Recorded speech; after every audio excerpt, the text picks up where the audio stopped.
Alrighty then, my gamers. Sunday evening, and we're just about ready to get started with the weekly show matches here on Bounty Hunters. As you may know, the name of the game tonight is gonna be once again Guilty Gear Strive, and the format is first to 7 wins. Skill-based matchmaking applies to all matches, and we're open to players of all skill levels to participate. Okay, I'm your usual host QK. Let's see what kind of event we got this week. So let's see, how do we put this? Ladies and gentlemen, welcome to the most cursed week of Bounty Hunters so far. So we've done something like 220 events, and I think this is the first time we had to cancel so many matches from the original roster that we have to cut down to only 4 matches today. But as we say in the industry, the show must go on. Show must always go on. And what's the other common phrase? Oh yeah, fuck it, we'll do it live. Even if all falls apart, we're playing Guilty Gear at least as much as we can per week. We got one random match. Maybe at some point I'll come around to actually fixing my graphs so that I have a decent placeholder for the blank spots. Should really work on that, huh? But yeah, we got one random match for tonight, and then we got that one match that was cancelled previously, Fate versus Yum, which was sort of a arranged match. Had to cancel that previously. We've got theoretically a super high level match here on the end of the roster, the slot number 4. That's Sterg and Hoplan. I do hope all the connections do work out tonight. There were some a little iffy connections. I think Wolfie versus Silver is, what was that? Or was that one of the? Yeah. That was Belgium to UAE, and then we got Finland to Greece. Both of which. I mean, I didn't hear back from our players, so I hope connections have been tested and we got the green lights. Anyway, whatever happens, we'll get it done. We'll get it through. We'll watch some Guilty Gear, and yeah, that's gonna be the drill for tonight. So we only got a couple of minutes left. Let's talk about the random match when time is nigh, but for now, let's circle back to the first matchup of the evening, which is going to be Fate versus Yum. So like I said, these are 2 players requesting a match against each other. Bridget, we got Testament. And yeah, first time, I believe first time we see both of these players on Bounty Hunters. Let me do a couple of tricks here before we get started to inform players that it is go time.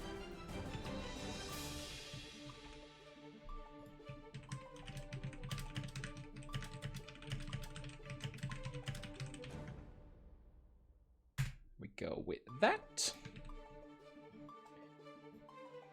And yeah, let me save this as well. That's a good thing to have. Okay. So Bridget, Testament, two characters who have the capabilities for long-range game and generally would love to transition into the strong close-range pressure that Guilty Gear is known for. Bridget, usually off one hit, you get to mix them up. Highs, lows, all that kind of good stuff. Testament is a little bit more pressure-oriented, I would say, and not necessarily known for their like super strong mix-ups, but they have a mechanic that keeps sort of the flow going.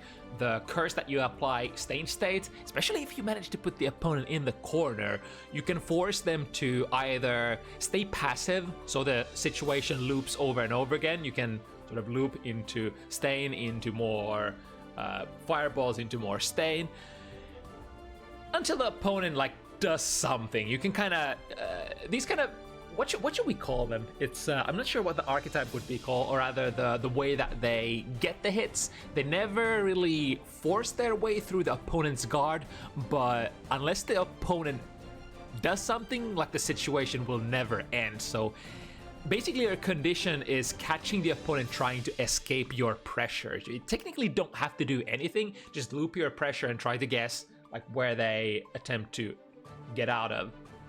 Both of like those sort of archetypes where you go for a quick and dirty mix-up versus characters who just loop their pressure. Two different kinds of ways of doing it, and Testament kind of represents the other, or rather the side of the spectrum who loops pressure. I guess in that way, Pridget's and Testament's, like how they resolve their, how they sort of get to their victory conditions, or how they win matches, is slightly different in that sort of way, even though the starting point is rather similar.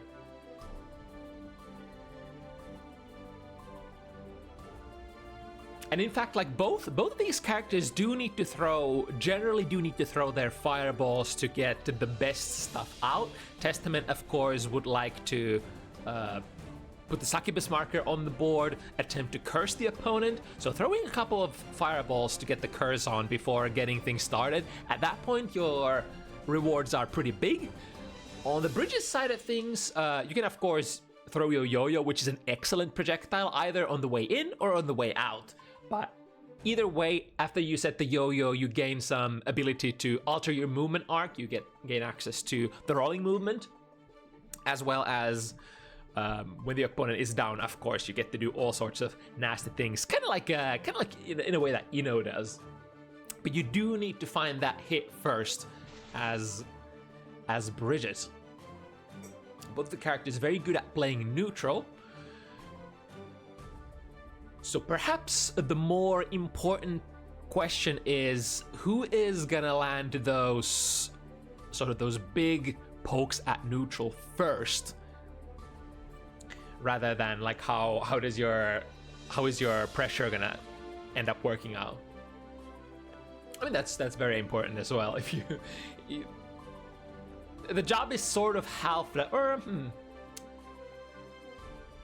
I guess yeah, I'm not sure how to. We'll just see what the players will be putting on the board. I think we have both players ready to go. I see Yum on the pedestal, and I think Faye is here as well, right? Yes. Okay. And now we just need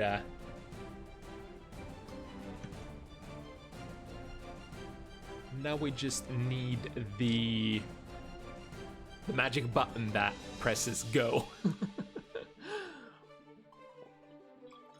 So Belarus versus Russia face-off tonight is our starting card of our pixie little four matchup event for the evening. It's probably going to be around 2-ish hours, although we do have that random match in the roster as well, which tends to take a little bit of extra. So if we like generally say that it's around maybe like 20-25 minutes per match, it's gonna be like around 2-ish hours.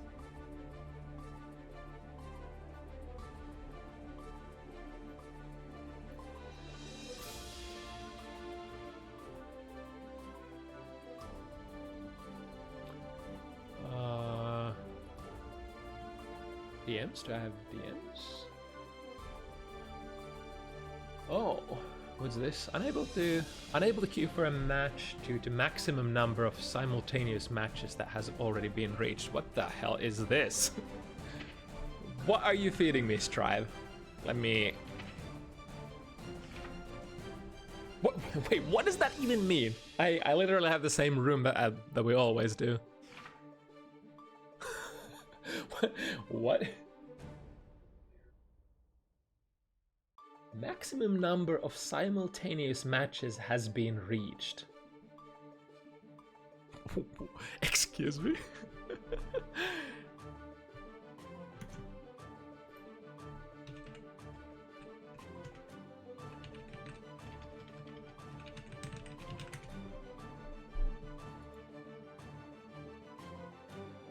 What? Like, I can't even begin to fathom what the problem here is.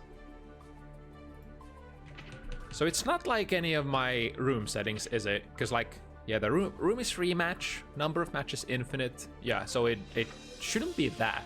That just sounds like a glitch, doesn't it? I mean, we got a lot of curse energy already queuing. What is this? What is Guilty Gear? What is Guilty Gear's triumph?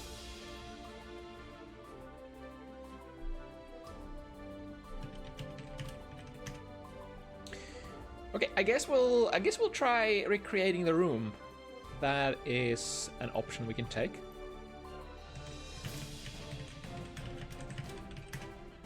Then we also have a couple of other tricks, such as making one of the players create the room. That is like super niche kind of problem. I've never seen that before, to be honest.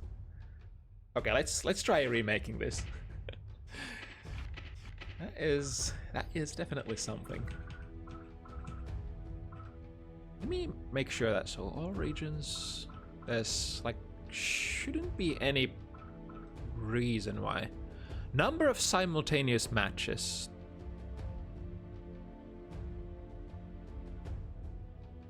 Simultaneously in a room. Okay, I mean, I can make that 4. Maybe that's a problem. Welcome. But the thing is, like, we didn't even, like, we had no matches going on. I guess, you know, whatever was happening, the game just thought, oh, so there's like 2 matches going on in this room at the moment, so it blocks players from being able to like sit on the cabinet, I guess.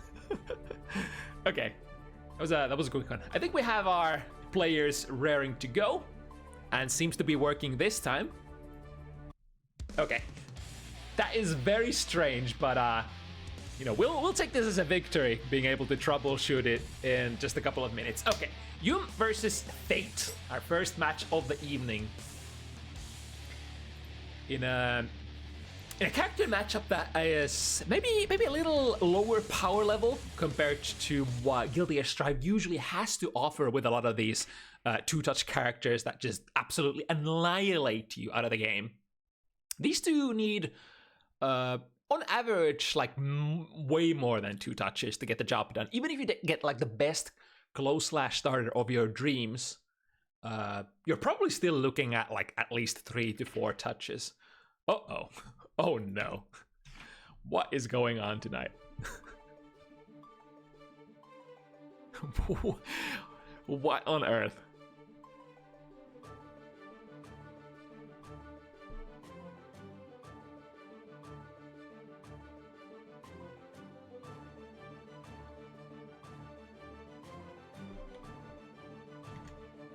I guess there's, well, yeah, there's maybe like if it doesn't work on the next go, we could try making the players host a room. That's, you know, decent amount of time. That's been the solution for these kind of problems. But let's try one more time.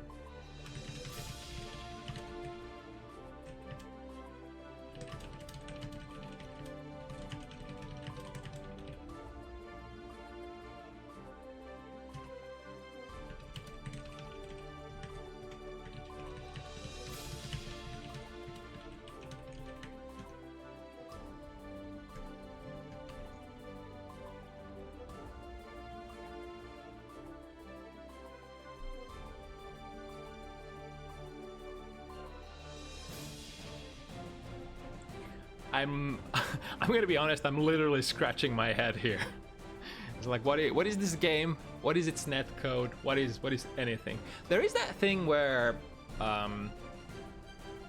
they did say that you should probably like update to Windows 11, which, you know, I guess a lot of us just haven't done.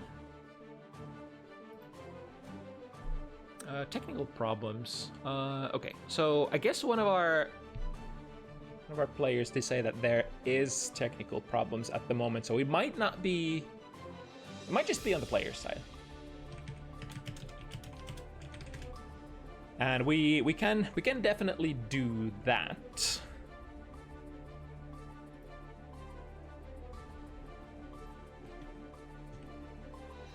Which would mean that, you know, that we're gonna move to the slot number 2. Let's give me a second to catch up with the players.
Just trying to make sure that we're on the same page here, and that no player is feeling left out.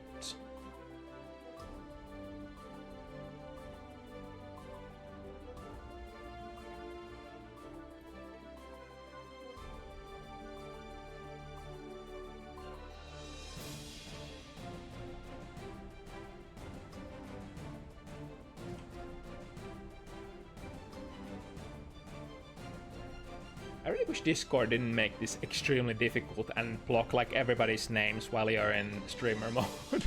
Because I do need the streamer mode to not make my Discord pings disturb the viewers. But at the same time, it would be nice to see the names of who I'm talking to.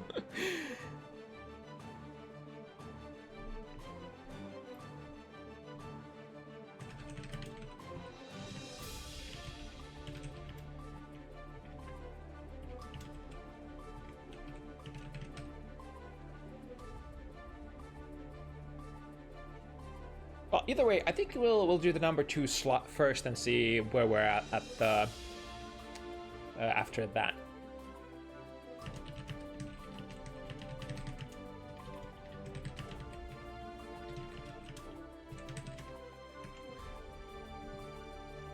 So next would be our random match then.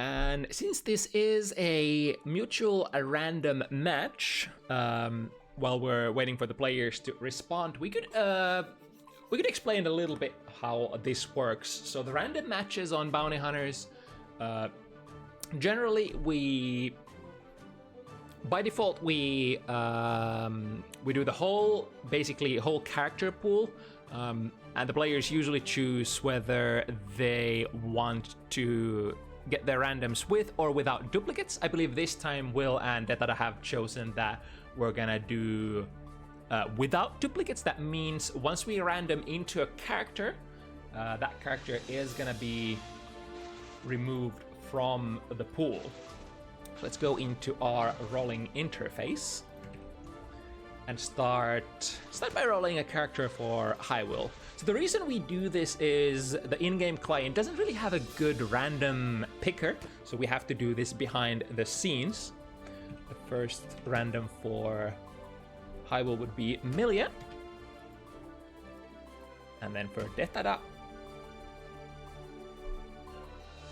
We also have the sort of the power tiers for both characters on the screen, so you can sort of have a reference sheet for how lucky they got with their randoms. All right, so it would be Milia versus Goat Lewis. For Will, Milia is around the basics tier, and Goat Lewis for Detada is located. Let's see where it is.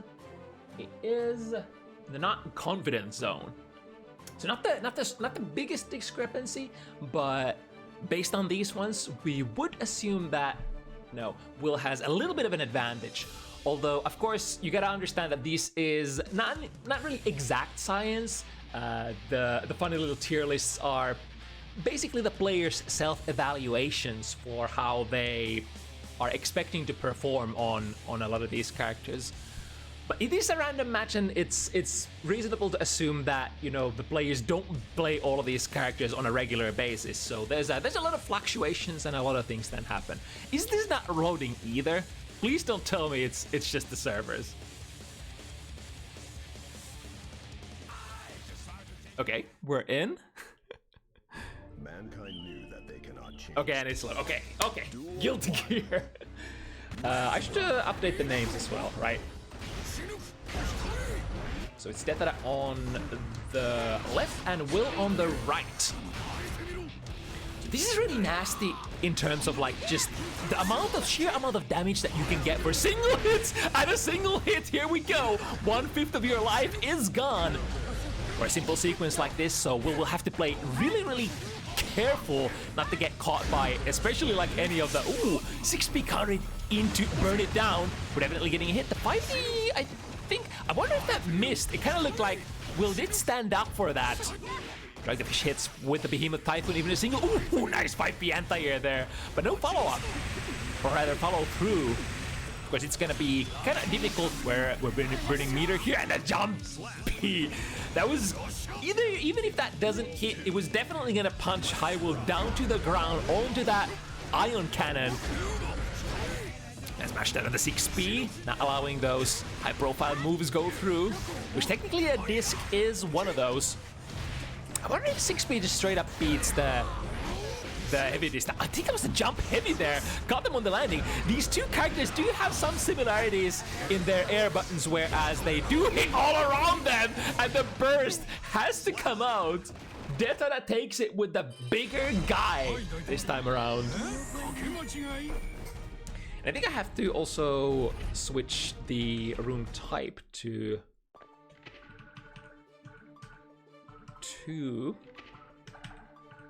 one of these bad boys, so that we come out of the room between all of the matches. So that would be 1 point for Detada, and then back into the rolling interface we go.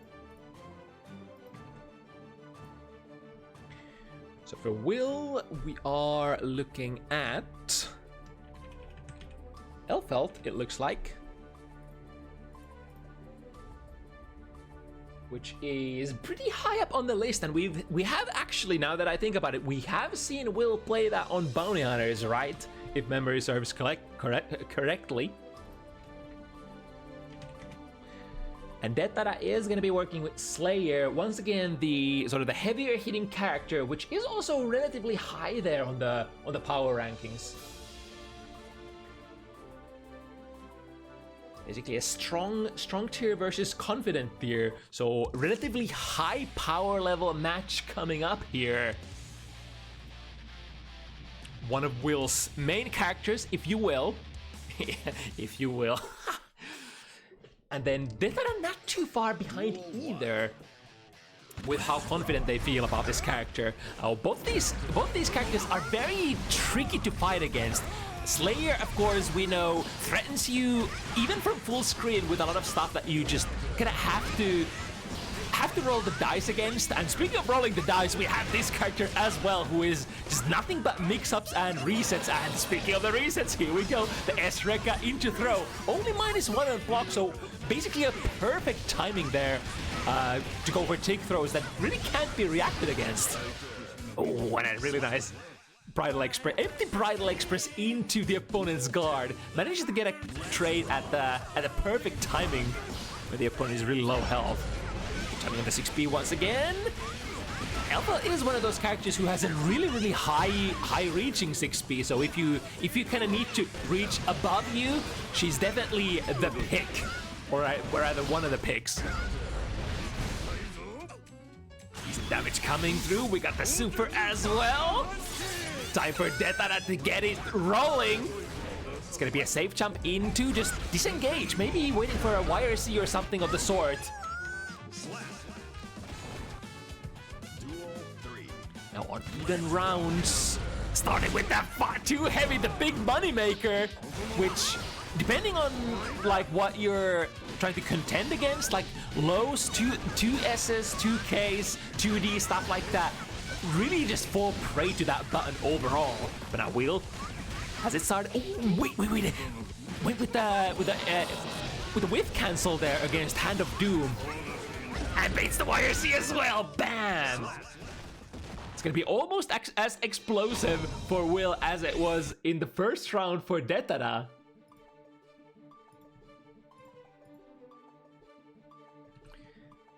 So both players on the board. We're gonna have to see what Lady Luck brings in next. Leo is gonna be the pick for HiWill. And that character is actually like one of the few bottom of the barrel characters for HiWill.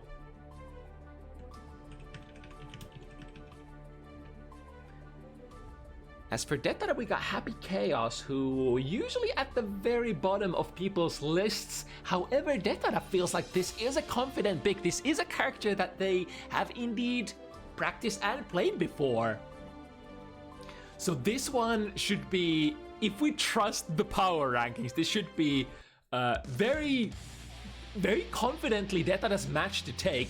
But hey, we've seen crazier things in our time.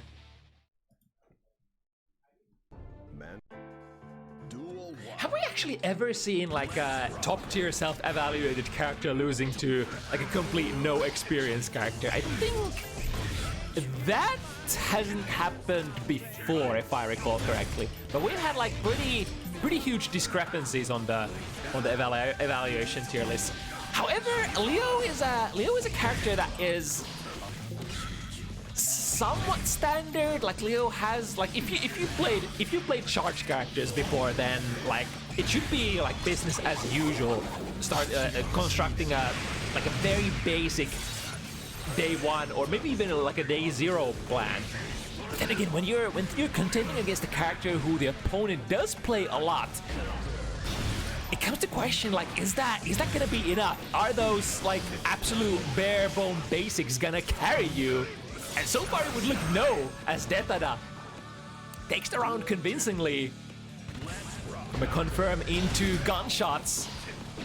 It's one of the most important abilities for Happy Chaos. When you do actually get the hit, sequencing successfully, getting the shots, finishing up your combo, and you know, following up into something that recharges your resources, usually being the Deus Ex Machina, so you can't afford to blow all your bullets generally on your combos, because this move here, Deus Ex Machina, the move of choice to break the wall, also fills your barrel with all the shots. Going Buster for a moment. This is a small moment for HiWill to potentially get something started. However, that concentration comes back really fast, like when it's busted. They need a heavy fireball. Detada smartly not taking too many risks here.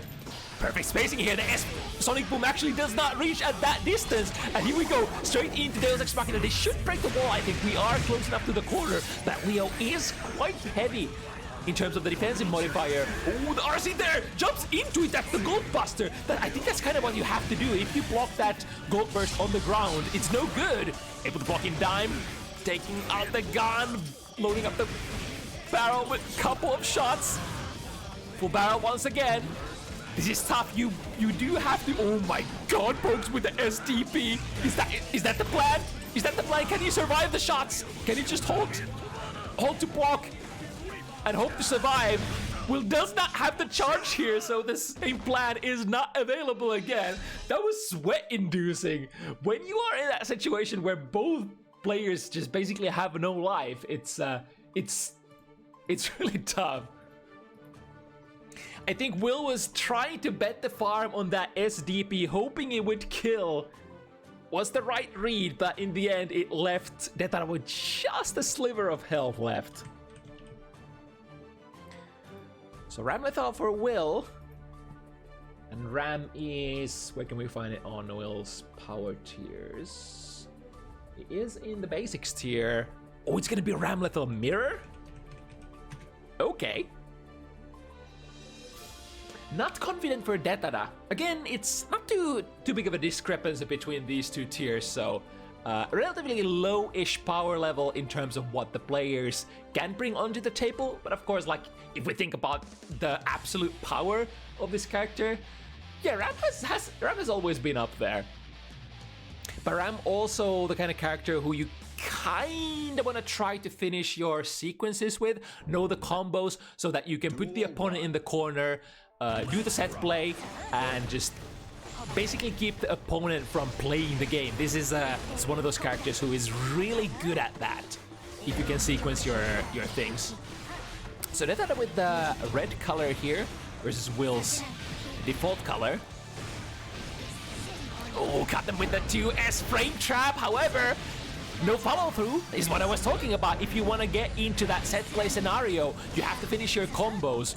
You have a lot of corner carry, like most of Ram Lethal's combos, especially if you're like past mid-screen-ish, but even from like very far away, can carry the opponent to the corner if you do. The Mortabata again, Will, with the big RPS reads here. Mortabata doing so much damage, especially on a soft character like the Mirror. In this case. Ooh, the 6P actually clashes there. No clash cancel from either player. Trading with the jump heavy. Jump heavy, of course, has been nerfed severely in one of the previous patches. Still a good button though. Reaches very, very deep. Good instant airs from Detada. And the 5P, where does it go? It goes to the exactly wrong direction. Don't have the sword though. I think was trying to throw the wrong one. It's another ability that you sort of accumulate when you play this character for a long time, knowing which sword you have at the moment, which you should be throwing, and ooh, that's gonna work out.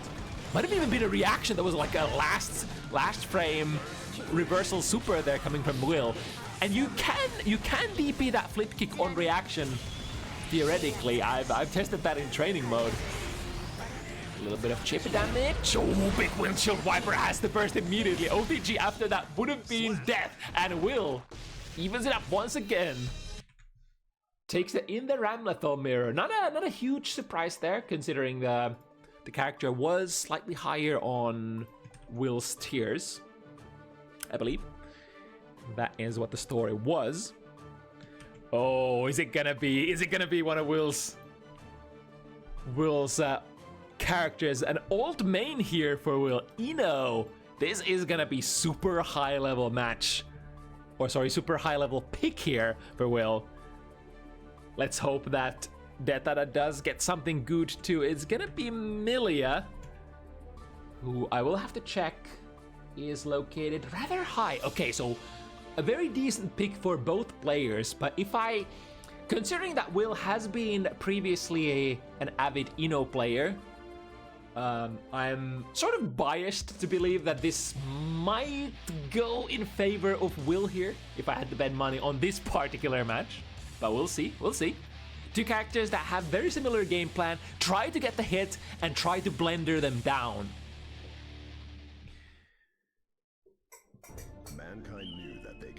The damage that both these characters deliver, generally not considered very high in Guilty Gear standards, but we are working on, you know, two fairly soft targets, so close slash combos could be very destructive.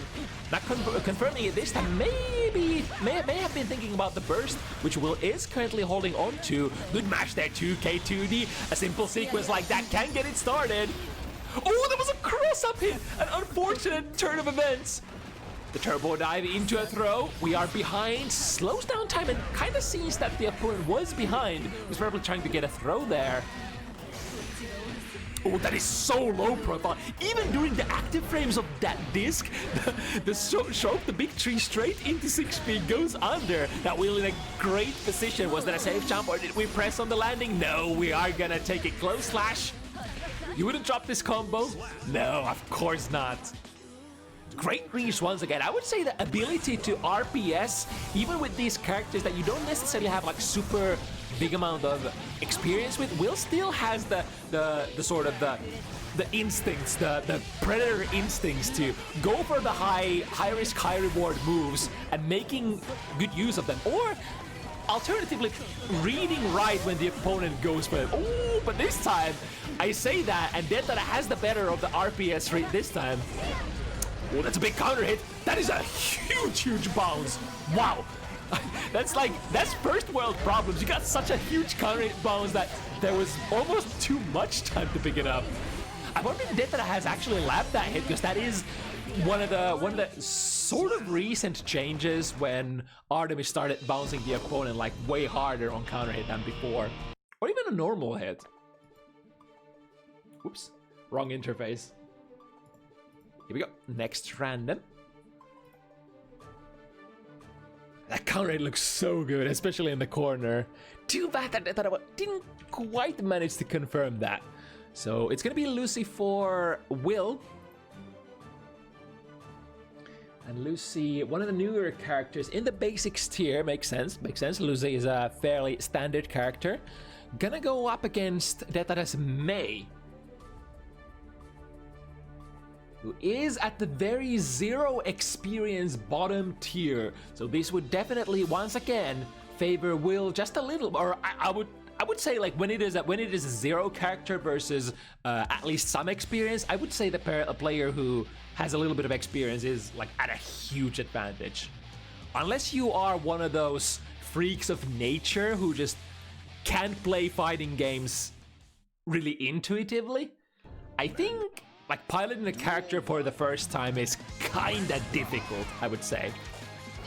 But yeah, that's the case for Detada, and Will has been pressing these buttons before. Look at that far slash, massive range. Range definitely, and the ability to play neutral is one of Lucy's strong suits. Then we could argue that when you do get to pressure the opponent, Lucy's pressure not the best, and her combos can be also a little iffy unless you sink meter into them. Of course, she has some of the most destructive combos if you do quick hack into the poison damage. Forgot what it was called in this game. But now, wait a minute, Detada with the zero experience Mei does have an opportunity to sort of... Oh, she started with something! I wonder what that was! Not sure what the animation was all about, but Detada did sort of recognize it, and recognizing the opportunity. There is no way Will can get out of that anymore. With the instant air dash. Is it the cross up here does put himself in the corner. And another great instant air dash. You could think about Lucy's like some of these far-reaching pokes, such as the far slash here, kind of like fireball functions, which is one of the reasons why Detada is jumping forward. And whoa, dido, Detada does take it with basically a huge underdog position in that one. Evening up 3-3. The 0 XP character delivering. I guess those are the fundamentals. So Baiken for Will next.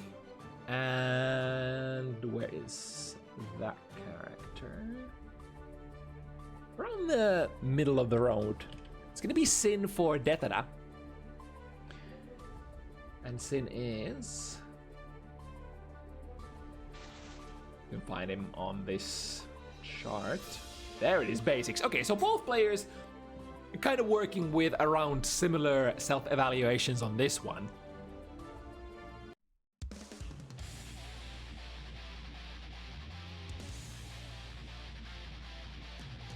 Sin versus Baiken. So if you do have experience in this matchup, and if you do have experience with Sin, Sin generally tends to do pretty well at neutral.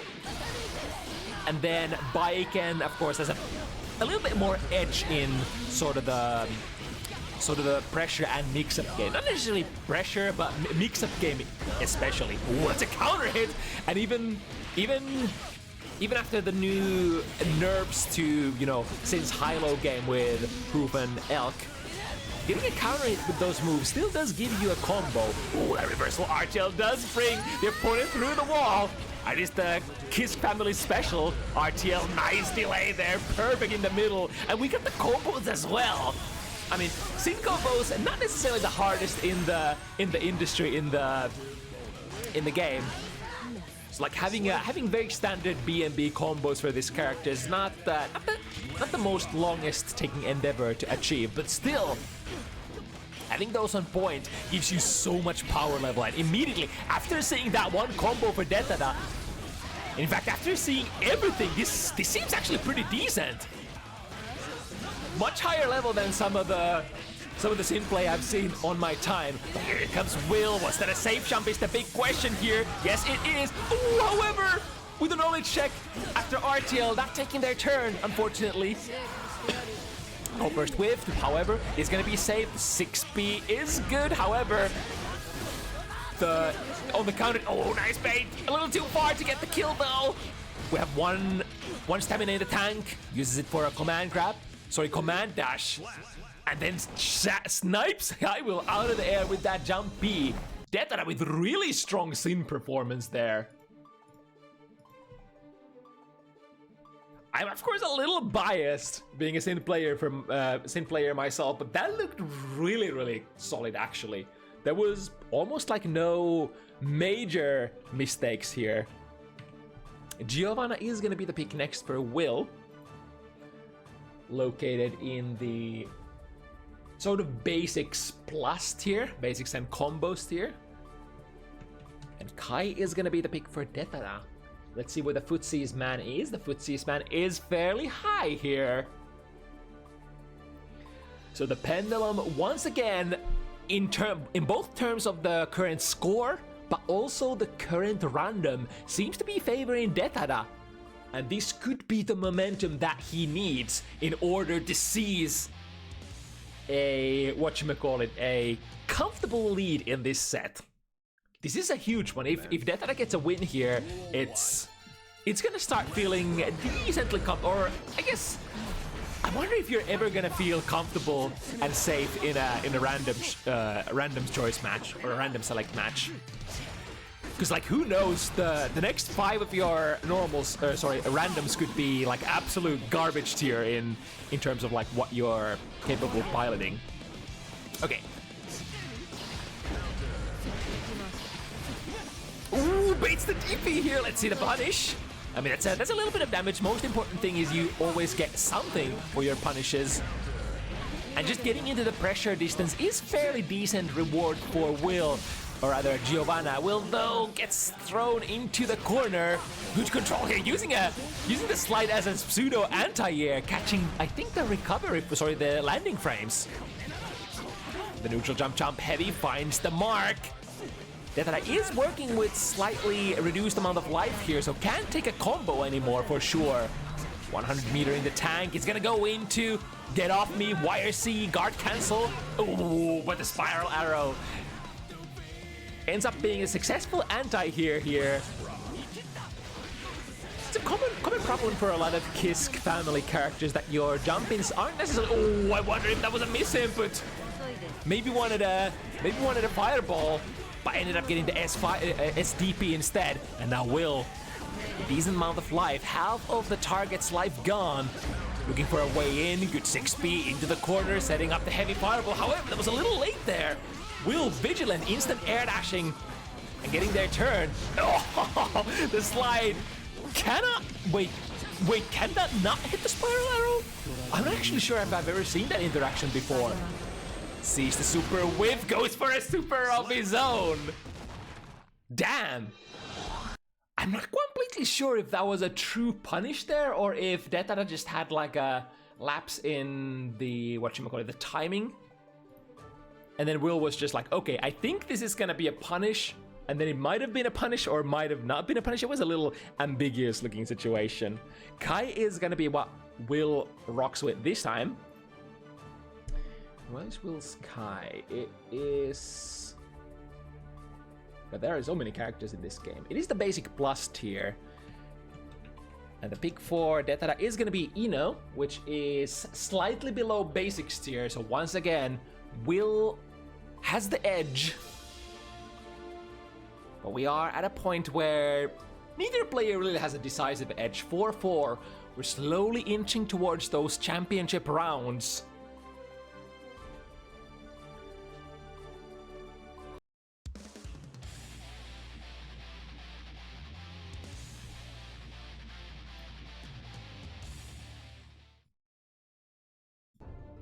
Kai is a cool character though to work with, even if you haven't played that much on Kai. If you have played fighting games before, and if you have played Shoto's standard characters, all-rounders, characters like that, Kai should feel fairly at home. And bonus points, if you've ever played older Guilty Gear games before, you should feel right at home doing the most classic Kai thing, sending a stun dipper. Not Stun Dipper, Stun Dipper. Sending your slide into RC in order to try to just skip through the neutral and get your turn. Ooh, I wonder what that was about. Detada, fortunately plummeting himself into the stratosphere, not quite getting too much out of the FRC. We're opting to take the safe path here. We have the life lead, so just chip them down with the fireball, saying, come at me, brother. Engage through my wall of fireball. That's a great hit, and knows the B&B combo as well, and the big counter hit. Ooh, a lot of heavies for Will seem to be hitting. Now, the fireballs, if they collide, they do detonate prematurely, and sort of how Ino's fireballs work, they gotta stay there for a moment. It's usually gonna be a non-issue. I think this should be enough on Ino target, and RTL being the super of choice if you wanna deal big damage. Will taking the lead once again, but they've been going back-to-back so far. I wouldn't be surprised if Detada still comes back. There is still time. There is still a little bit of a buffer. Bridget is what Will rocks with in the next one. And Bridget is located where? In the basics tier versus Venom. Okay, so two kind of similar-ish characters here next. If I had to guess, Venom would be somewhere towards the bottom, but I would guess wrong, and it is actually one of the confident picks for Detada. Okay. So Lady Luck making it relatively interesting here. As soon as Will takes the lead, we get a very decent matchup for, I guess, in terms of what Detada would like to see. So Venom versus Bridget. Lots of long-range capabilities here. I think Venom is kind of a cool character. You can play very simple. They do say that Venom in Guilty Gear Strive is a lot about Stinger, and you can get a very functional day one game plan with just doing Stinger and anti-airs. But of course... Ooh, is that gonna hit? That's gonna trade in Detada's favor. That's a lot of damage on Bridget. Oh, just empty jump into DP, finds the glow slash. Detada knows that's gonna be quite a lot of damage. Good instant air dash through the fireball. That is the most standard fighting game answer to fireballs. Just jump over, or in anime fighters, instant air dash at them. Detada did already have a pretty decent life lead though, so clearing that round successfully. Now Will though.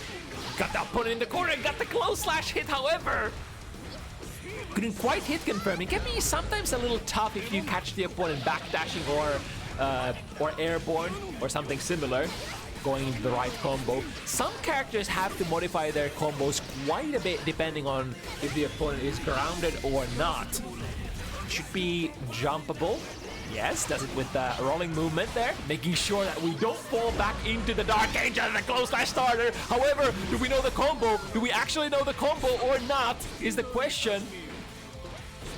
Balls coming in from all angles. 2 balls worth of damage could be it. The drive-by jump slash.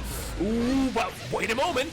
Close slash attempts to go for a big B&B combo, but the drops again. Scoots to the other side. RC, which side we land. That was a cool cross-up, but looked really, really difficult to convert. And a nice snipe with the jump K out of the air. Lots of hits for Will, but a lot of those hits were ridiculously hard-looking ones. Like I've seen a decent amount of Bridget play in my time, and I have no idea how you would have actually converted those unless you have RC ready to go, right?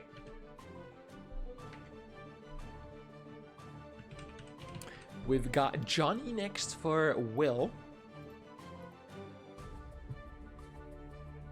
Johnny, like one of the more technically taxing execution characters, is in the basics plus tier. Will go up against Abba for Detada. Where is Abba?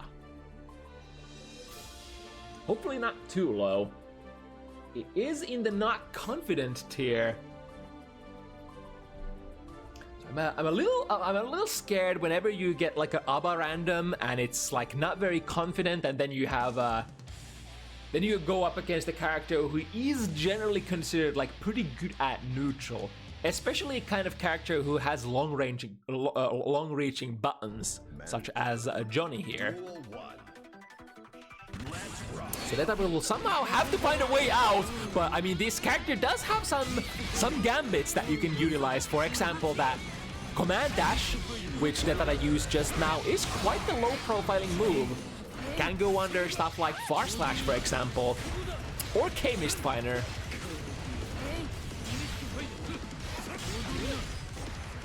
Of course, if the opponent is baiting you out, ooh, just going for the 5 heavy counter hit straight away. Here we go.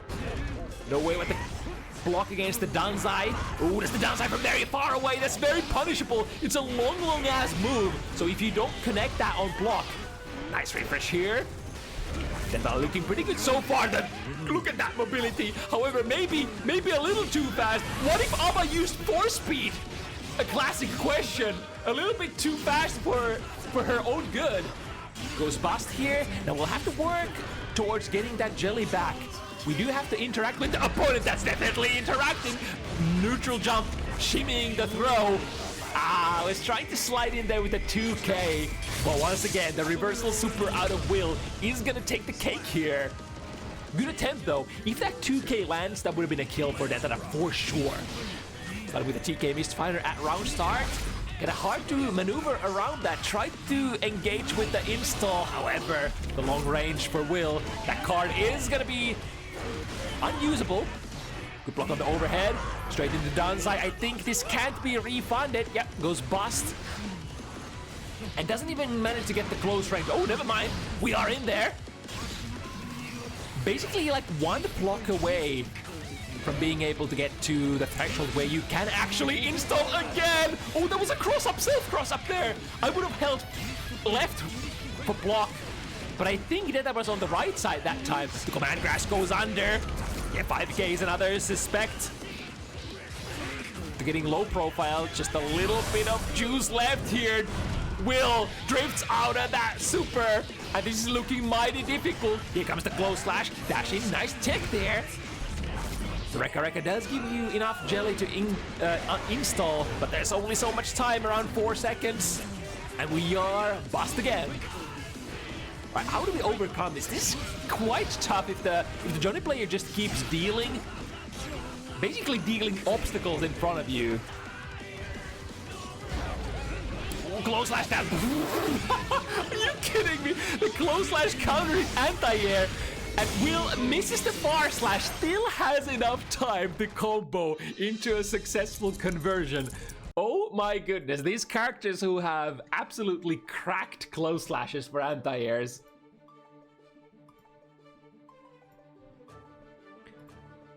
Alright, we're starting to reach decisive moments here. At this point, it becomes super important that you roll into something that you can utilize. Unica is Will's pick. Rather high up there. Confident tier, let's see. Detada has been getting those confident picks, so many so far, so I think, yeah, Nagori Yuki. I think the average or rather, because we are removing the characters, this would, yeah, it's in the bottom of the tier. I was about to say, because we've gotten so many high tier picks for Detada already, and because we are removing those picks as they are randomed into, the sort of the probability dictates that we only have so many strong characters left. And unfortunately, Detada randoms into one of the worst of them. Let's see if we can make a miracle again. I mean, Detada did get a win on that Mei that was also 0 XP. So maybe if you are cracked out of your mind, the problem here is Nagoriyuki is a little kind of deviates from the standard type of character, having no standard movement whatsoever. No air dashes either, so like your movement options are basically your Hukyo, your other special moves. Oh, but hold that thought! We get a big 5 heavy counter, even though that was just a 1-2, that did so much damage. Baiting the DP, we are in a position where we could make something happen. That's a lot of blood spent. That wouldn't be a pop, would it? Oh, that's a pop! Base the throw, however! Did Will press a button? Yes, indeed. Detada goes bust. Cannot take any hits, even on block. But we have a fresh blood bar here. Yeah, goes for the Dipper. I would probably do the same here. So, like, the chances that the opponent is respecting and FD blocking there is quite low, I would say. You don't want to be a sitting duck when you have exactly 1 hit point left. Plays whiffing there. Primary pokes, or I guess like far slash, not necessarily the primary poke for Nagoriyuki. More like a 5k or 5 heavy kind of character. Oh, that was a sexy shimmy. The 6 heavy unfortunately does not whip, and we go bust on the other side of the screen. Will does get a far slash punish that is quite damaging. We're spending all the life, and it's gonna be it bets the farm, but Will has gone through these high stakes RPS situations over and over successfully. I think there was only like a couple of extra successful RPS victories when it comes to those high risk, high reward situations for Detada, and Will, with that read, is gonna take this set 7-5. But a very close set here. All kinds of back and forth. The Mei underdog win for Detada is still kind of amazing me. But that's kind of cool thing. A lot of things can happen in a high chaos matchup like this.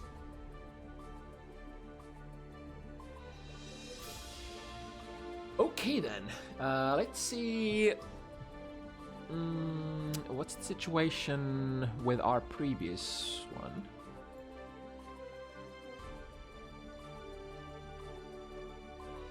So I don't think there was further communication from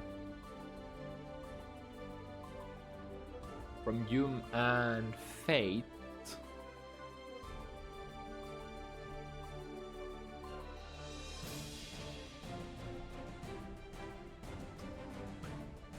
Is it maybe it's just the skip then? Wanted to do weapons free? Aw, dang it. Weapons free is like surprisingly hard to land because of the sort of the options that you have for confirming into that super. I think you generally need to have the opponent grounded in order to be able to sort of juggle into, or rather you can't juggle into it as far as I know. Because I'm a little lazy, so we only have one random match. So the question mark matches here that don't have names are actually empty slots.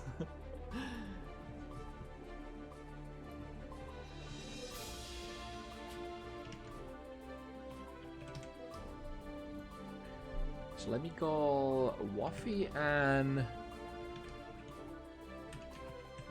Silver into the lobby next.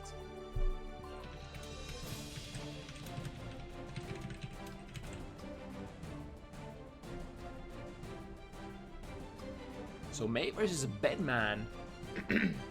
A match that we probably haven't seen. Mei has been like relatively rare pick as well after like some of the first seasons. I think like first season and season 2, if I recall correctly, May was quite cracked. And I think at the start of season 3 as well, she was doing pretty good if memory serves correctly. But I think after especially like season 1, we've seen way fewer May players overall. I guess they've over time, like May started as like the very simple character to play, very hard hitting, extremely simple, sort of like quotations easy to play character, but over time she's gained like surprisingly high amount of like execution requirements. Like her combos in the modern day are by no means easy to pull off, because they have a lot of like very strange timings. You have to be charging, you have to do those splits. They're not the easiest to get started with, for sure. So strangely enough, May has evolved into like a fairly technical character actually over time, which could sort of explain why she's not as popular of a pick that she like once used to be.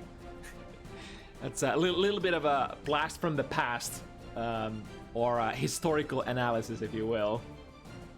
And then of course, not Happy Chaos, Bedman is somewhat of a new character. I mean, there's been a lot of DLC characters after it.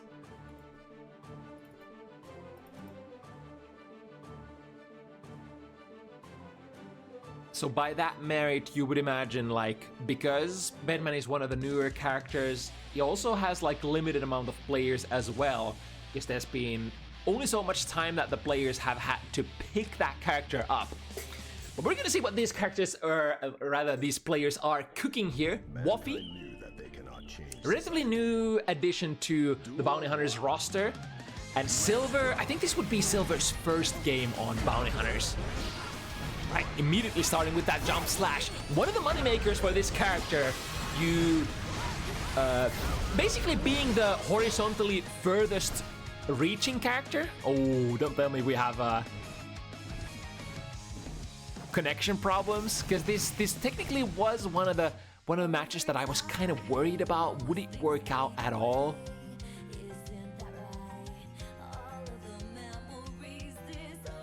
Yeah, apparently there's a lot of rollback.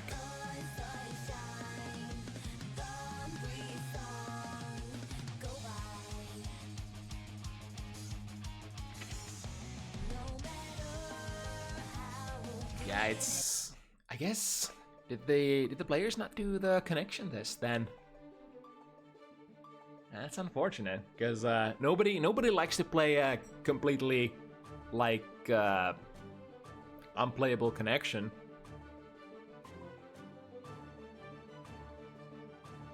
Yeah, adding a little bit more cursed fodder into this event. Okay, well, I guess that match is gonna be scrapped then. Do we just move to the last card? That would leave us with one more match of the evening, one of the 4. Sterg versus Hoplan. And I'm so scared for this, because this is also kind of dubious in terms of like the distance between the players. This is Finland to Greece, and we've had some difficulties recently with the Greek players not necessarily connecting. Well, you understandably being an island nation and having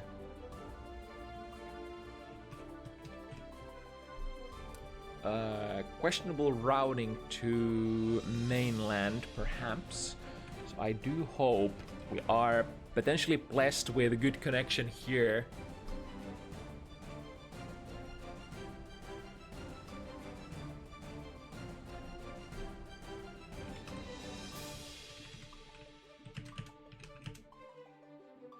But as they say in the industry, or rather as an old wise Chinese man once said, it do be like that sometimes.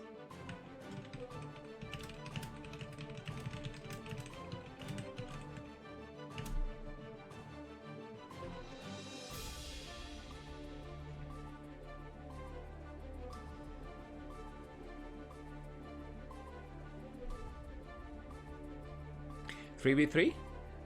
Yeah, it is possible that we could try other kinds of...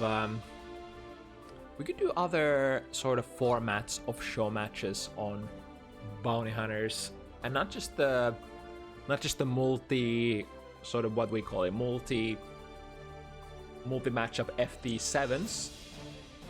So that is certainly possible. A little bit of a blast from the past, as per the show matches that we've been doing on this channel historically. We did start with formats such as like team battles. We, for example, in the Exert era, did a lot of just random 2 characters, and then allowed people to sign up like which sort of team you want to represent. Join, for example, Team Milia, join Team Nagoriyuki, and then see which team comes out on top. But anyway, it's gonna be Sterg versus Hoplan next, our potentially last match of the evening. It's at the same time the last and the second matchup of the evening. It is rather early, but let's see. Hopefully it's gonna work out. Please, Gabe, bless us with good connection. We are going into it. Milia, this is exactly what you want. You want to get ahead, and then try to hold Nagoriyuki still in your set play so that he doesn't get to utilize all of those nasty blood burners, those neutral skips, those very high damaging tools, if possible.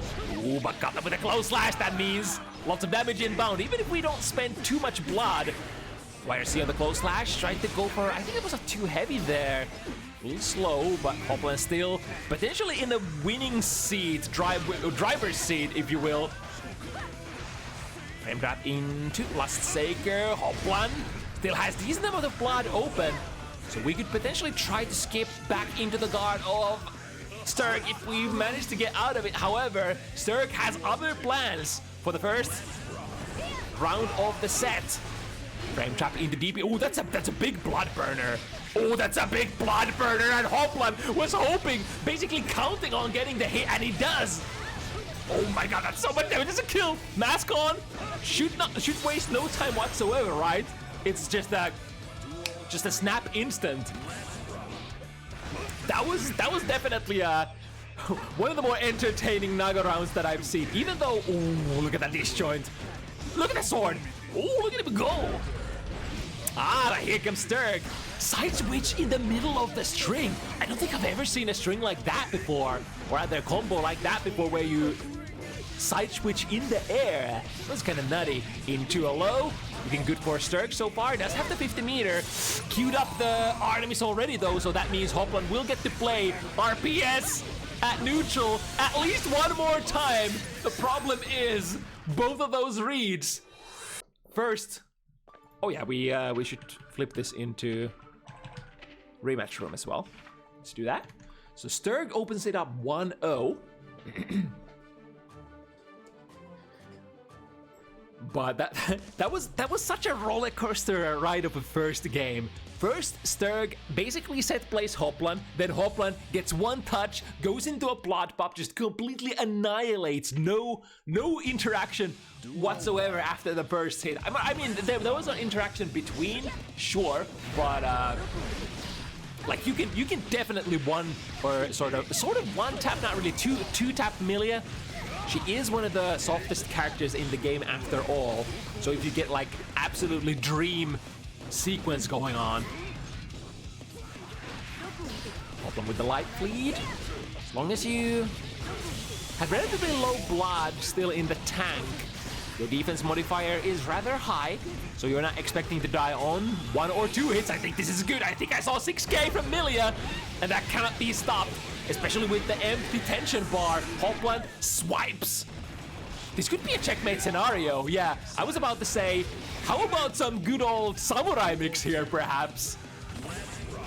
Still sort of applicable. Oh, erases the S disc here with the clone. That is definitely something. Lost friends with the clone. Trade Sterg. Yeah, does get some amount of value out of that trade, but again, very dangerous to constantly keep trading into it. This could be very close to a kill here. Boom. Yeah. one for Hoplan. I was about to say, please don't do this. Don't disconnect us, please.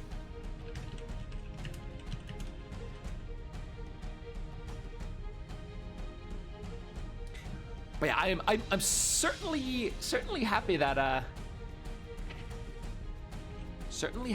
it has been, at least this connection seems to be working out pretty well. And that was that was the second game, right? Rankings. Yeah, that was that was the second game. Okay. Whew. I was like, did I already miss a game? It just happened so fast. It all happened so fast. Hoplan just absolutely goes crazy on those successful Naga rounds. Yeah, 1-1. Okay. Okay, and I think we are gonna, yeah, I think the players did notice, so we're gonna stand back out of this one and not gonna lose any spectator footage. Thank you so much for being vigilant.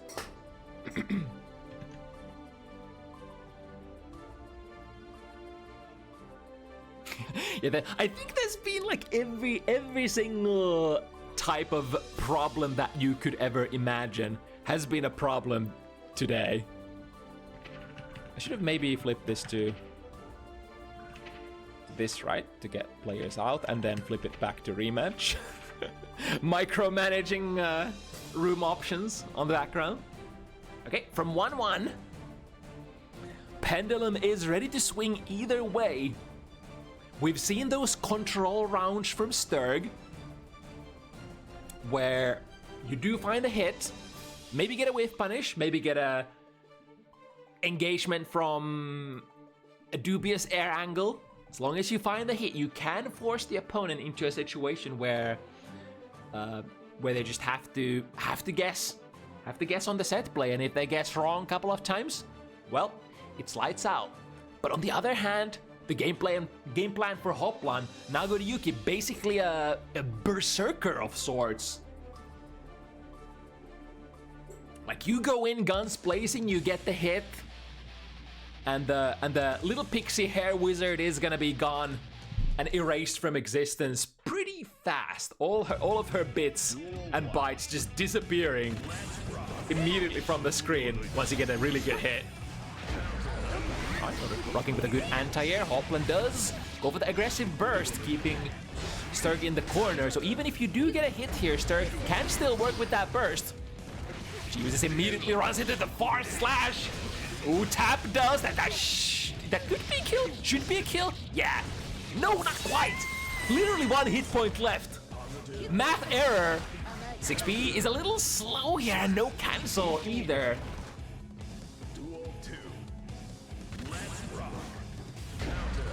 Tricky situation because, like, Sterg connected that 6B so late that it didn't even punish the landing recovery of Hoplan's anymore. Good backdash from that 2S, and now from the back throw, we are in victory condition. Sterg doesn't have the burst yet either. Lots of damage coming through. If Hoplan gets one really good explosive starter here, this could be it without Sterg ever getting to the second burst. Different hit is good. The blood burn here, does that push Hoplan over the edge? Cancels into, unfortunately, into Artemis. Oh, help!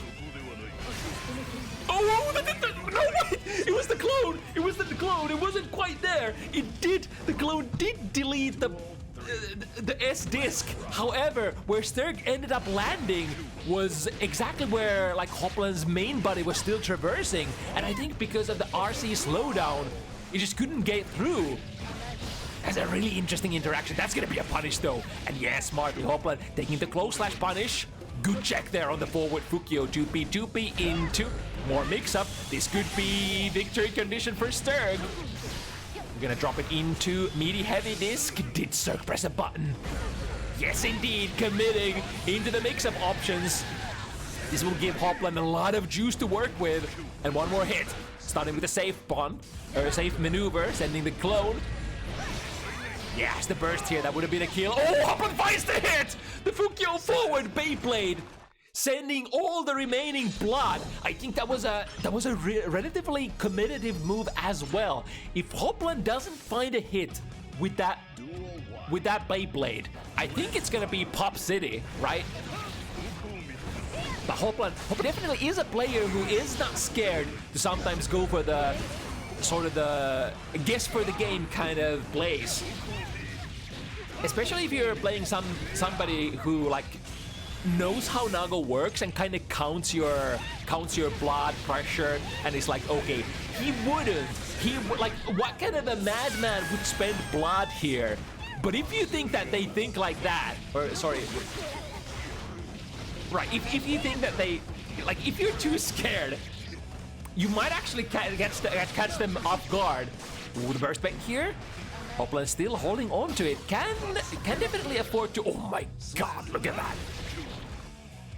Both characters here have the same advantage here on the close slash anti-air. Both have like more than average vertical reach on their close slashes, so very dangerous for both of these characters to be hovering above the opponent's character when they are grounded. Ooh, sends the too heavy, finds the mark, straight into the bite.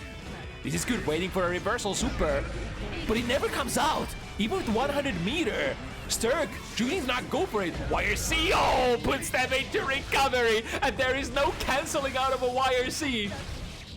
That is sort of, Sterg wanted to go for like a, what you might call it, moral high ground. Kind of wanted to take a more economic path and maybe just use 50 meter to get out of the opponent's pressure. But the unfortunate fact of the matter is, if you don't commit your 100 tension bar, it is gonna be a guess. It's gonna be potentially unsafe. Only by spending that 100, going into winger and then into PRC, can you make sure that you are absolutely safe to wake up. Ooh, the trade here ends up not being in either player's favor.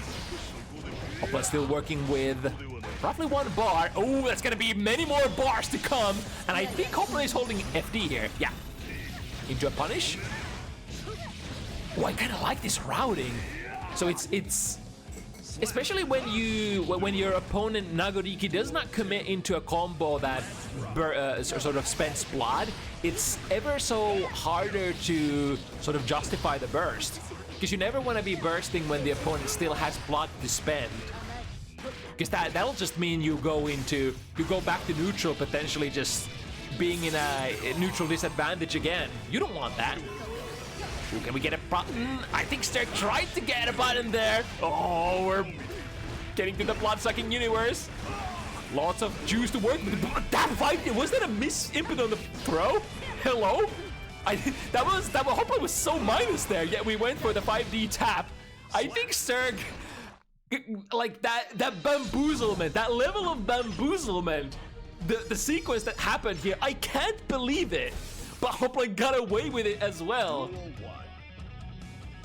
There is, of course, threat right in behind that. Like, if you go Beyblade on block, even if you are very minus as Nagoriyuki, there is always a possibility that they might be pulling a frame-perfect DP cancel, leaving that 1 frame of gap there for you to hang yourself with.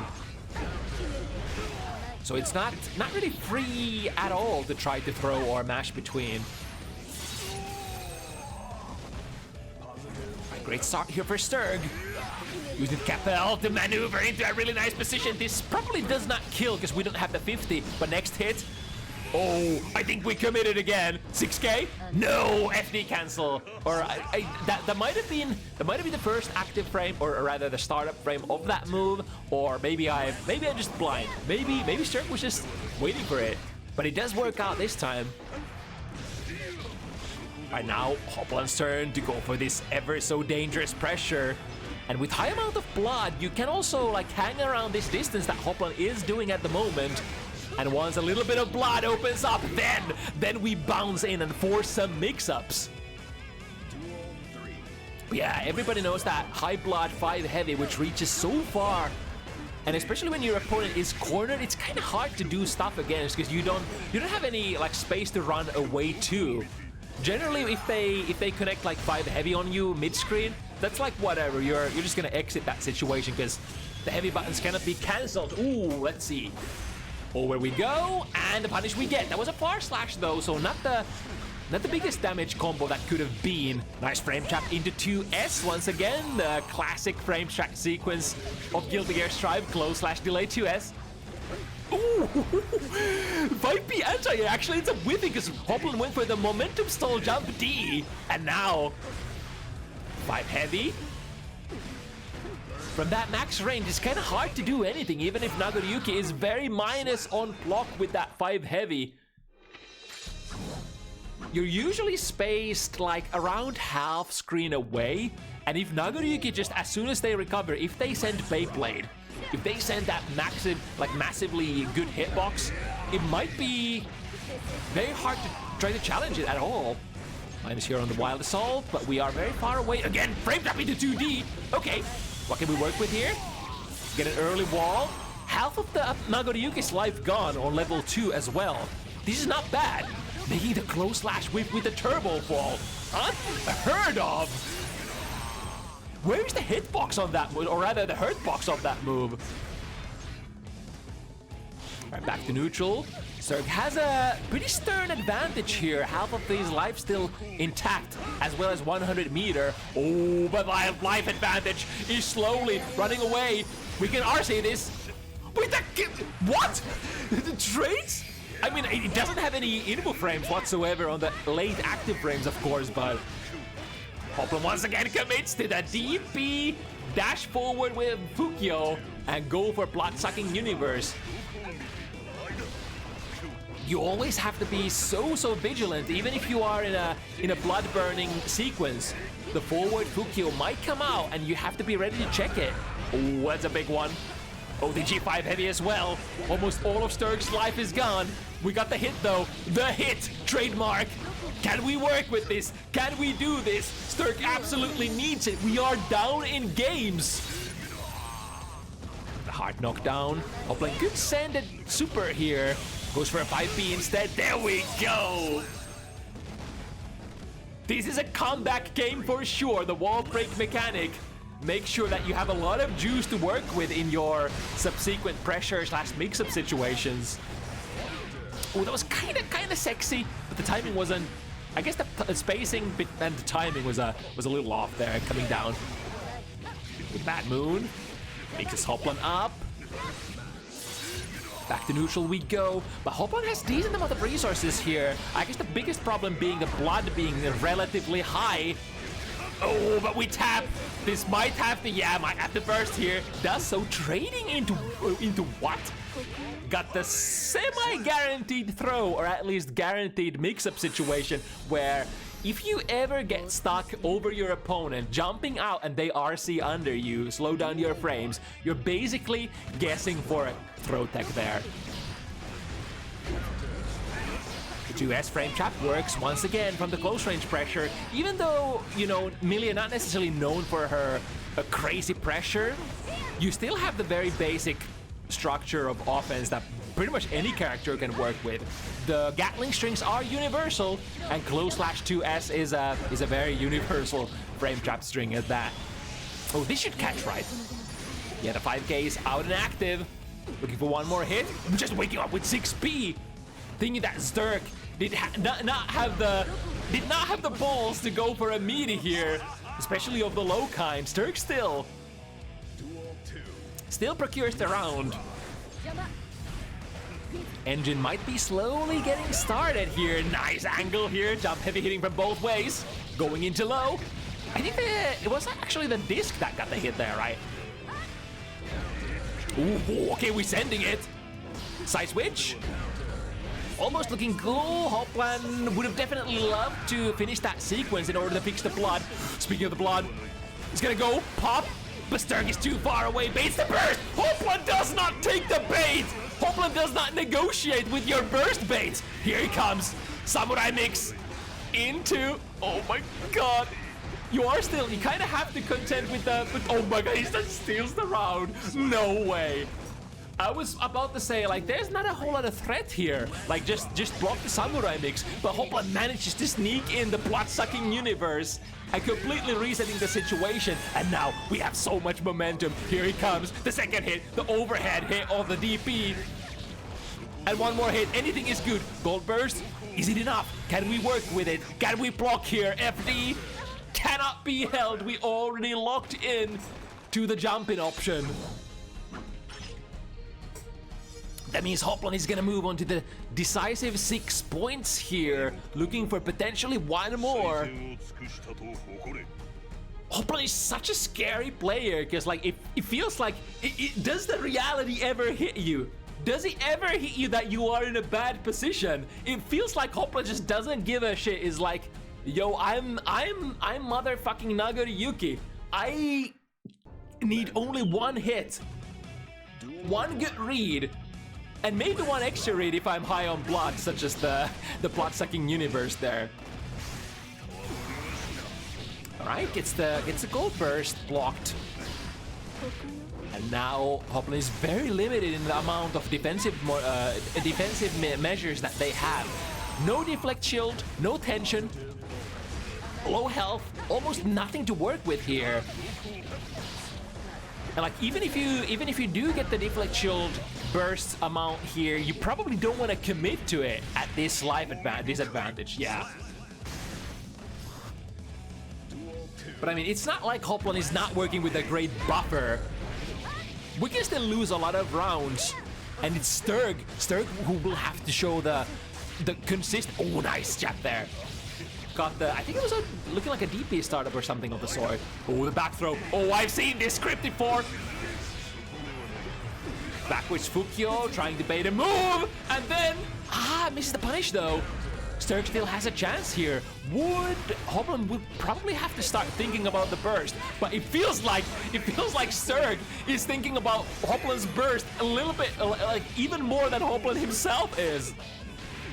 Good interruption. It's still anybody's game. The slowdown frame. Sterg is a little afraid to press a button there with the slowdown BRC, and Hoplan misses the conversion. Side switch is available, or maybe we just have a straight up kill here. The Guts Crush is not enough. Literally one hit points, but he notices the pop. I didn't even notice it myself. Hoplan committed to it, and then suffering the consequences. But it's okay. 3-6. If you are Team Hoplan, you're still not sweating even a little bit. Well, that's a great trade. That's definitely in favor of Nagoriyuki here. The super jump. Once again, the jump D delay here makes the 6p anti-air whiff from Sterg. Very high amount of blood. Didn't go over the threshold, but oh, this will hurt. Level 3. Spent the super. And drop them with the 2k. Restand into Hoplan with the very nice snipe here. And the forward Fukyo once again not checked. I know Sterg is capable of checking it, has been checking it a couple of times, but not that time, not that time. You have to be consistent with it, because if they smell blood in the water, the Nagoriyuki players, they would like nothing more than just to spend a little bit. Huh? Wait. Did Sterg go for a command dash there? The subtle switch positions. That must have been what happened, right? Right, great maneuvering here for Sterg. Goes into the meaty disc. No choice but to guess right. And this time, I guess technically we did guess right, but the right answer was left. Or was it the other way around? I got mixed up already. Forgive me for this character is basically the poster girl mix-up character of the franchise. Aggressive burst, keep the opponent in the corner. This is very effective because Sterg does not have burst of his own, so has to solve this. Oh, that's so close to solving it, but not quite. Hoplan is gonna pop here. 100 meter. Can we get the stick into baseball bat?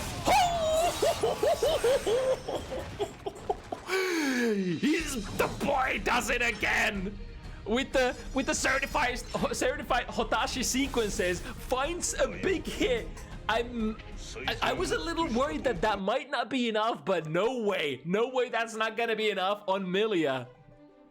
Wham bam, thank you ma'am. He is, as you know, as cracked as he is jacked.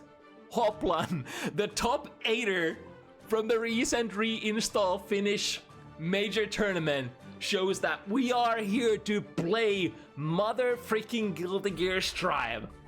absolutely uncontestable recently on Bounty Hunters and almost uncontestable in the offline scene as well. Absolute god Nagoriyuki. Able to take it over the debut, or rather the newcomer Sterg this time around, but Sterg putting up really good fight here and hoping to get more of this really high level melee play, because we kind of have like a very limited amount of melee players on Bounty Hunters. Oh, do we have we might be able to go back to the first match, the slot 1 match encore, because we do have Yum as well as Fate in the lobby. Hopefully we got the earlier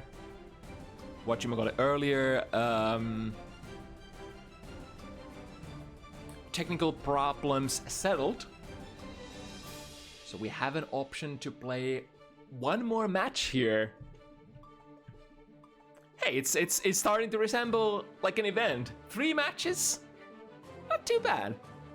I mean, I've casted some 3-match events on my in my time with these children's rhythm games.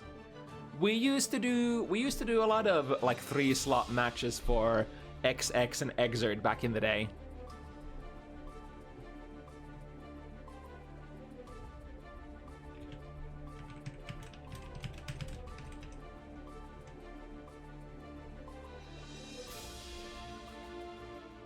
Oh no, I say it and we got a disconnection from the lobby immediately. Gosh, it's... I do wonder what it is though.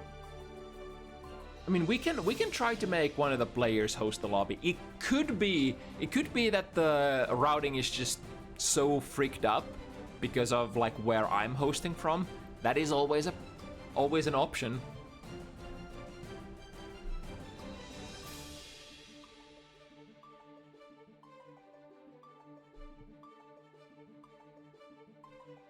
But I mean, technically we got nothing but time here, because it's we've done like what, 2?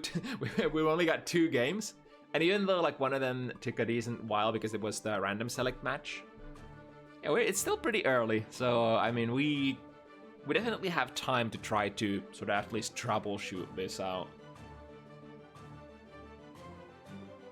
At least try to make one of the players host the lobby, if nothing else.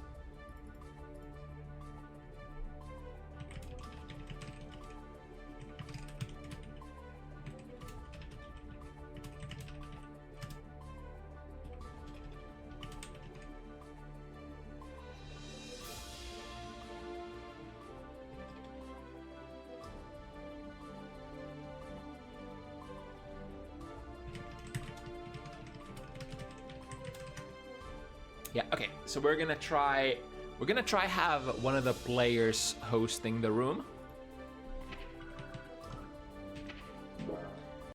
And hopefully that'll do the magic.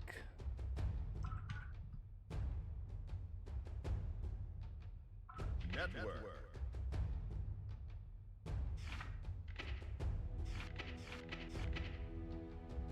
Because I don't know about you guys, but I kind of want to see some Testament action. Old Testament player reporting in. Always love to see that character.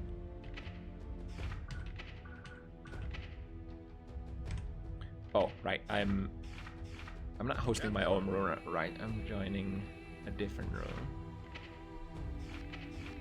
Especially since like there's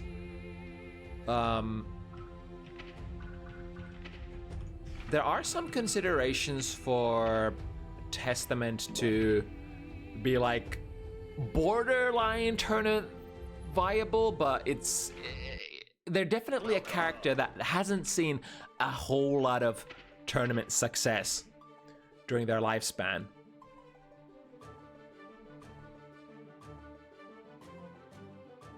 In Guilty Gear Strive, at least. Of course, you know, in XX, Testament used to be one of the menaces, if not the absolute de facto top tier, at least in ACPR.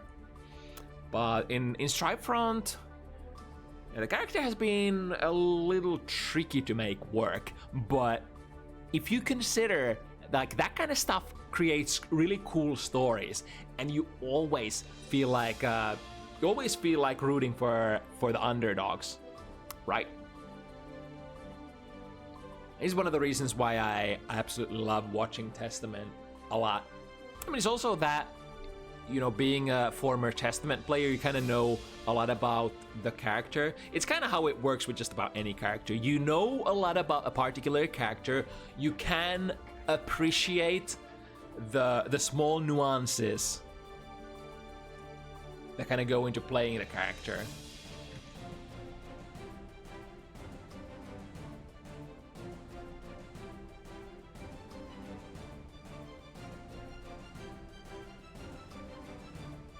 That's why it would be recommended to like just play the whole cast, right?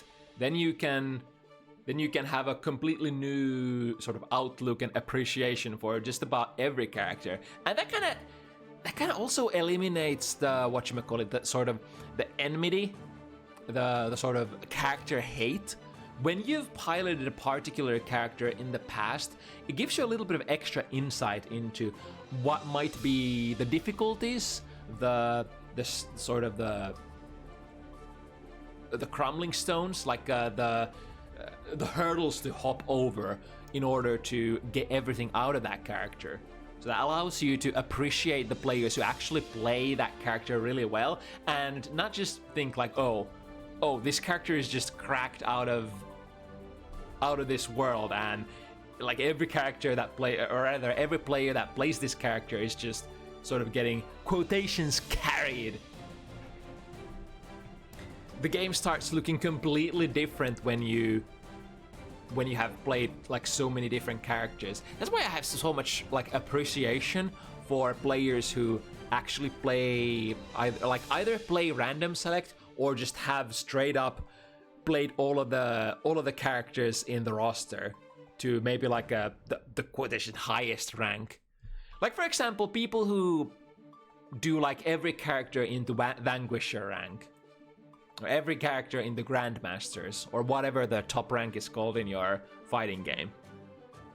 Like, those are the kind of people who I really want to hear their opinions when it comes to like sort of balanced discussion and like unique insights about the game. Of course, those people will still have their biases, like nobody is perfect, and everybody will always have some sort of agenda, whether they know it or not. But I would say, in general, like players who have played a lot of different characters do have a little bit more perspective for what the big picture looks like. And it's also a great time investment to do that. It's somebody who like I've played like how many characters during my time with Strive. I started with Sol, transitioned to Testament when they released, transitioned to Sin when they released, played a shit ton of Unica, and one more character. What was one more? There was one more that I've played a lot. Abba, that's the one. So like I've played only 5 characters really actively, and I feel like it was like all of those were rather large time investments. So imagine playing all the 32 characters. Is that the number that we have at the moment? I think that's around somewhere in there.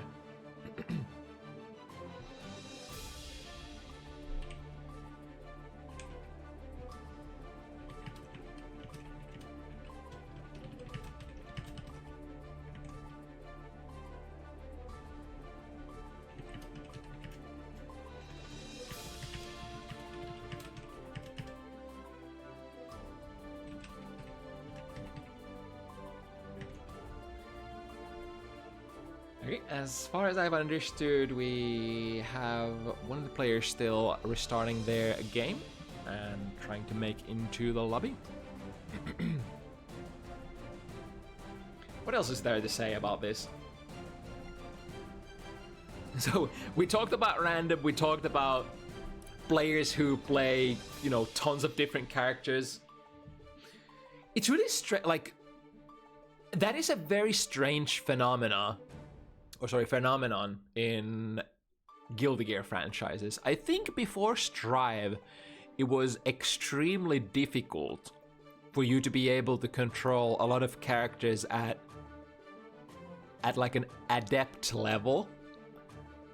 For the reason because like in older Guilty Gear, you had to kind of commit to a character for a long time, and it was like sometimes you would have to play a character for like half a year to be able to say like, okay, I understand the basics now. The characters used to be like really hard to pilot. What Strive kind of did, which is like, at the same time, it's a double-edged sword, and I think no side of the argument is the correct answer. But like by homogenizing the system mechanics and the characters a little bit, it makes it slightly easier to switch from a character to character when the sort of the basic premise of every single character is rather similar. So if we think about like what are the unifying factors in Guilty Gear Strive, for example, close slash pressure, the Gatlings are the same, lots of characters are just centered around the same strike throw. It's like if you hop between, for example, any offensively oriented, like a rushdown oriented, like you don't even have to have a rushdown character, just a standard character or any kind of character who enjoys being on the offense. The sort of the building blocks are roughly the same for every single character in this game.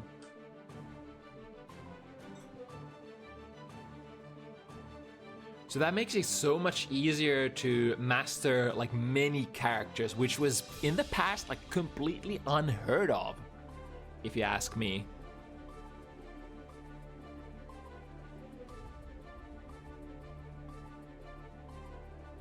Or then then you would have to take a slightly different kind of road where you accept that you're only scraping the surface.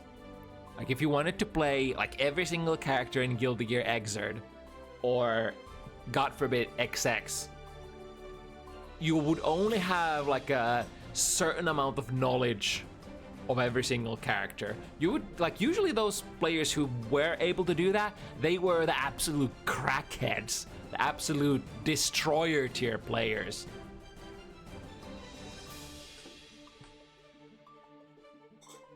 And in fact, we had one of those like crazy crackhead players.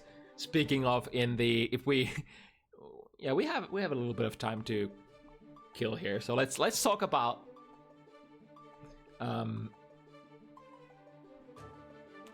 like because there was a like a show match event in the recent Finnish offline tournament reinstall. One of the show matches was an ACPR matchup, so XX Guilty Gear. And one of the players was the most accomplished Guilty Gear player in Finland, historically. Arguably, like, if they were still playing fighting games, they would probably be able to be like top 1 in just about any fighting game. But the thing is, like, they are a very old school oriented kind of player. If you know the... Oh, we're switching lobbies. Okay.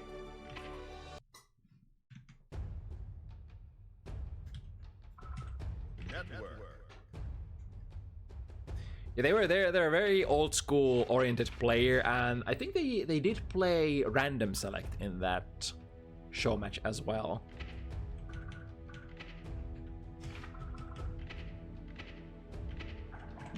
So one more for the road. I think we're switching who is hosting the room. What? You just instantly get kicked out of the room?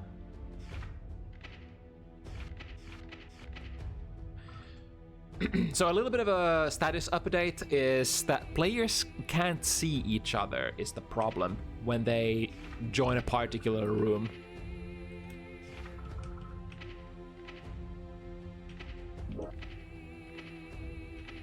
And now I can't connect to the room.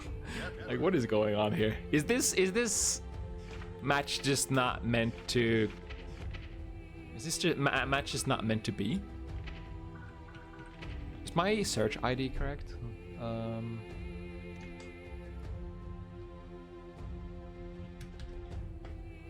Yeah, it's the same lobby code. Okay.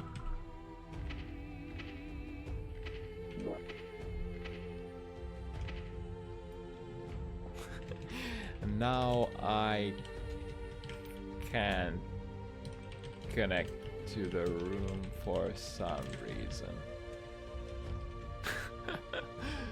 Oh my goodness.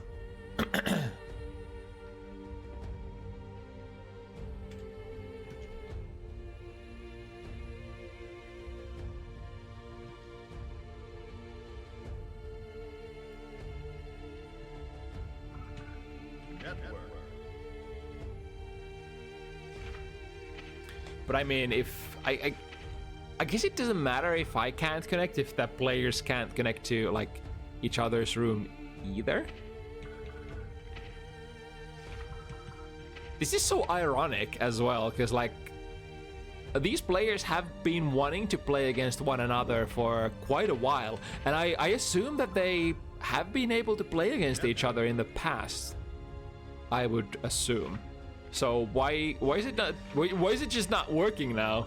Like what is this? What is this techno sorcery?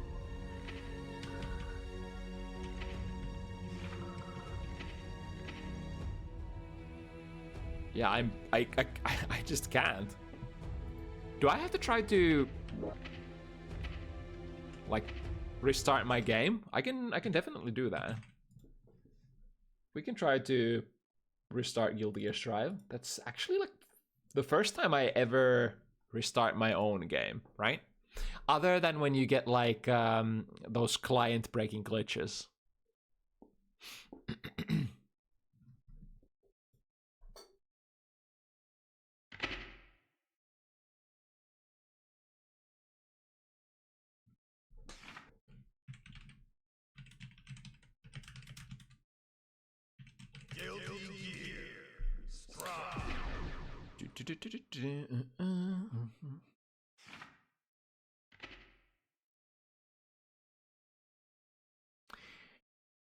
Yeah, one of the players also DM'd me that they did in fact manage to make it work earlier, but now for some reason it just...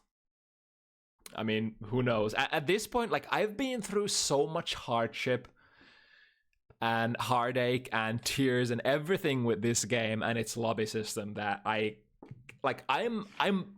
negatively biased at this point. Like, any sort of strange problem that you might have, I'm not even surprised at this point anymore. It's like, oh, that's I guess that's a thing.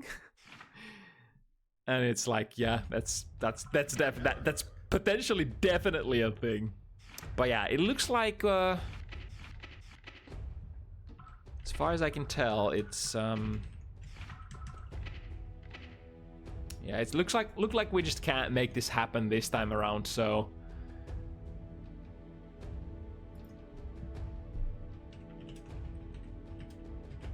it's okay, we tried. We tried.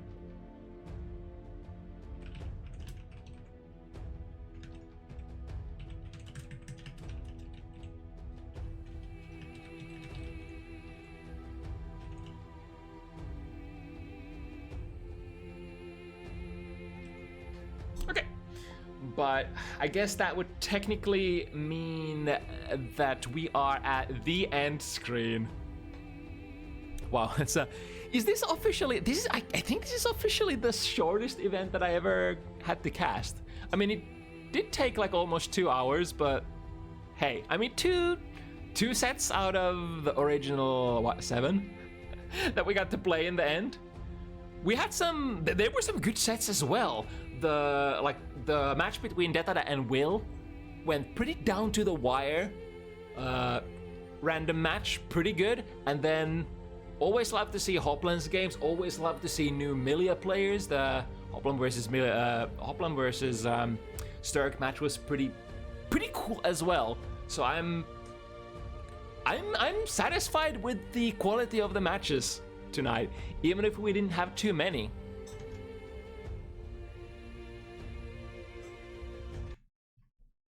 But yeah, that would wrap the last Bounty Hunters of November.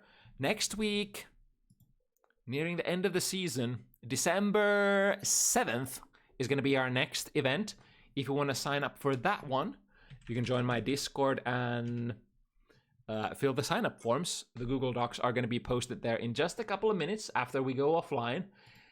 And if this is your first rodeo, we basically try to match you up with, you know, a player of your equal skill level, as well as try to make sure that the connection works as well. But I mean, sometimes that's a little hard to arrange because internet is black magic, and streaming is a blow up, as you might know. But yeah. We're gonna see you again next week. Hope you had time with these 2 sets. I definitely did. See you again next Sunday. Till then, stay safe. Play Guilty Gear if you can. Hopefully you can. Hopefully the lobbies will allow you to play. And yeah, we'll see you then next Sunday, 5 p.m. CET. CEST? I don't know. CET. Yeah, we're on that winter time. Till then, bye bye.